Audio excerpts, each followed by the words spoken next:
time for you to practice. So if you turn to the page in your packet that says practice with definite integrals, there are 3 practice problems there that will help you to think through the different scenarios and the different properties of definite integrals. So take some time to answer those, do the best that you can, and then unpause the video and come back for a detailed explanation of the solutions.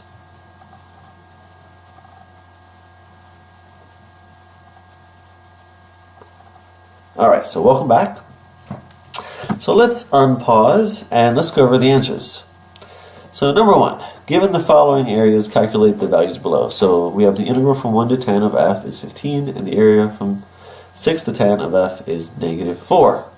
So what is the integral from 1 to 10 of 3 times f of x? Well, so this is the linearity property, and that means that I can take out the 3, and because I already know that integral, the integral from 1 to 10 of f is 15, I just substitute that in and get 45. Beside it, I have the integral from 1 to 6 of f of x, and here I'm going to use the partitioning property of integrals, because the integral from 1 to 6 is just the leftover area when I take the integral from 1 to 10 and remove the area from 6 to 10.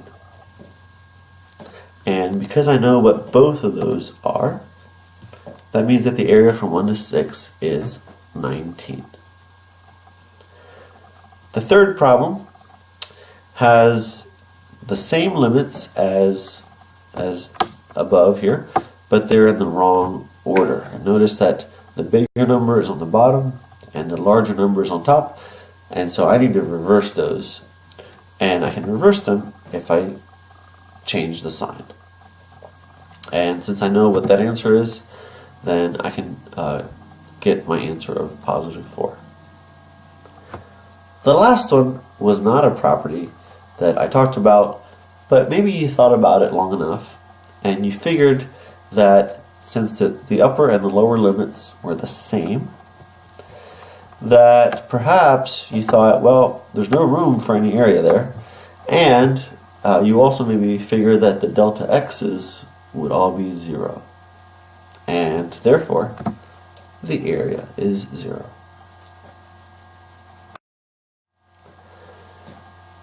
Let's go on to finding the values by graphing. So here, what I was hoping you would do was to draw the line at 2, and the left and right boundaries are 1 and 5. So those are the left and the right boundaries, and of course we want to be above the x-axis here, and therefore the area here is 8. Okay, so 2 times 4, the area is 8. The next one, we have a line that starts at -1 and has slope +1. So here's our line. And we are looking on the interval from 0 to 5. So our left boundary is 0, and our right boundary is 5 right here. Okay, so here's 5. So where is the area that we're looking for? Well, it's always the area trapped between the graph and the x-axis. So we are actually looking for the areas of these 2 rectangles, or triangles. This one is a triangle with area 1/2. Okay, it's half of a square, but because it's below the x-axis, it is negative. It counts as negative area. This other one is above the x-axis, and the area is 4 times 4, 16, divided by 2 is 8, and therefore the value of our integral is 7.5. In the third example, you might have a function that maybe you're not so familiar with, the absolute value function. I'll just spend a second talking about how to graph it first. So So if you imagine that the absolute value is not there, you might get a function that starts at -2 and grows by 1, right? That's a line. And if there's anything you know about absolute value, it might be that it's always positive.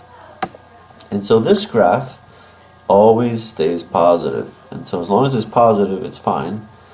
But once you would go negative, you actually stay positive. You flip all those points up, and there's the graph of that absolute value. Our limits on the left are 0, and on the right is 3. And we're above the x-axis here, so we're looking for the areas of these two triangles. The triangle on the left has area 2. The triangle on the right has area 0.5. And so our answer is 2.5.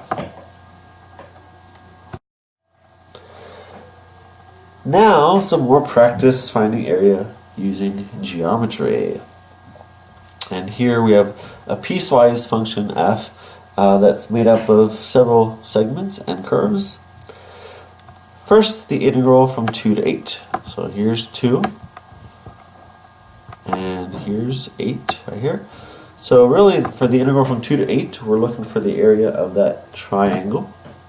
So 1/2 times 6 times 3, that area is 9 right here. This area is 9. Second one, the integral from -7 to -1 to -1. So this area, a couple things you'll notice is that first, it's below the x-axis, so it has to be negative. And secondly, it's a semicircle.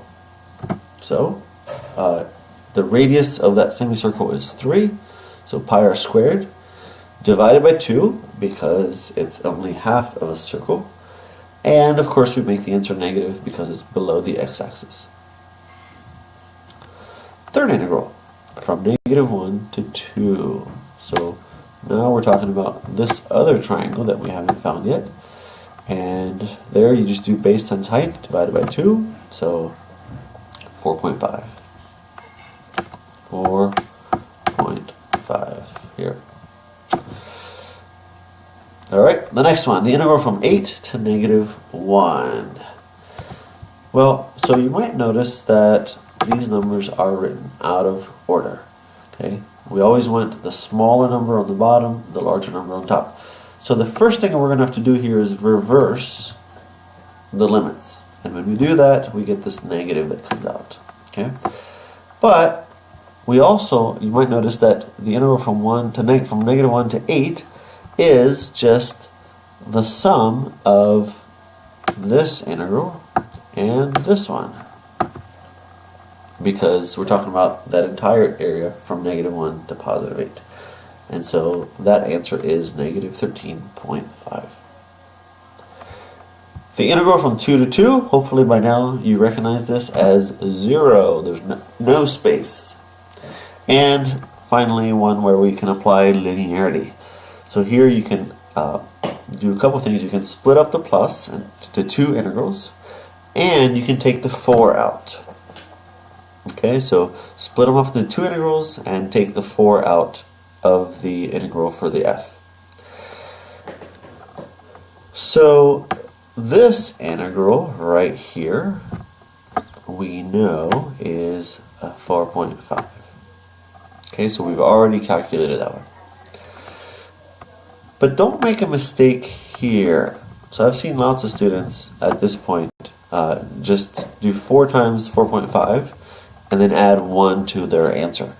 But that's not what this is, right? So what this is, so if you imagine an x and y axis there, remember this is the area under the graph of 1 from -1 to +2. Okay, so we're talking about this area right here, which is actually 3. Okay, so our combined area and the total of that integral is 21.